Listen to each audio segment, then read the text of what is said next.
Atgādināšu, mūsu kompānija plāno paplašināt ražošanas ģeogrāfiju.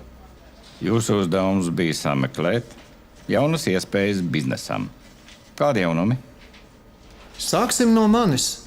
Mēs ievācām informāciju par Daugavpili. Kas tā par pilsētu? Pastāstiet sīkāk.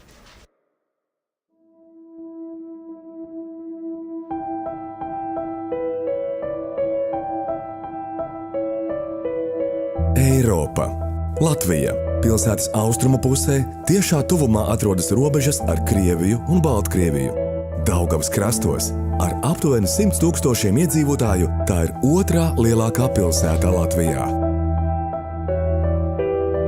Šeit ir pieejami visi izglītības līmeņi.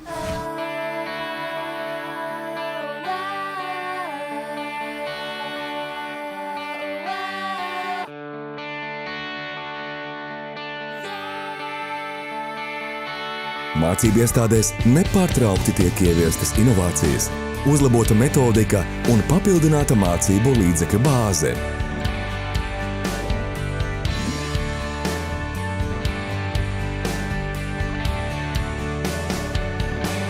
Daugavpilī var apgūt profesijas un tajās strādāt, neizbraucot no pilsētas.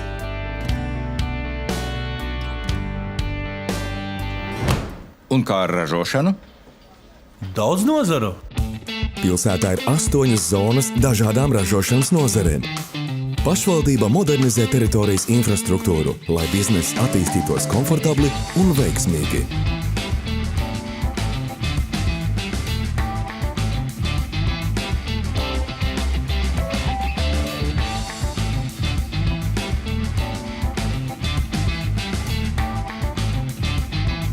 Lielais transporta mezgls nodrošina saulēcīgas izēvielu piegādes un gatavās produkcijas nosūtīšanu. Uzņēmumi strādā gan vietējā tirgū, gan eksportē. Vai ir brīvas platības?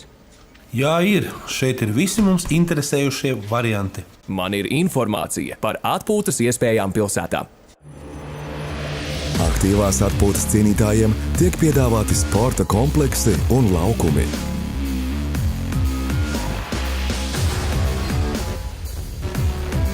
Te sports var būt gan hobijs, gan arī iespēja sasniegt augstus rezultātus.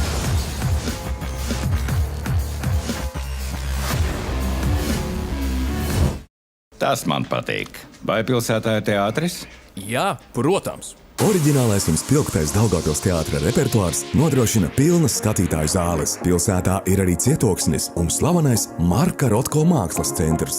Vienīgā vieta Austrumeiropā, kur iespējams apskatīt pasaules slavenā ekspresionista darbu oriģinālus. Kad iestājas vakars, dzīve Daugavpilī nebeidzas.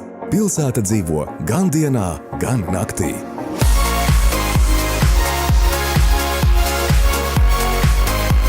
Lieliski. Atsūtiet man lūdzu dokumentus. Yeah!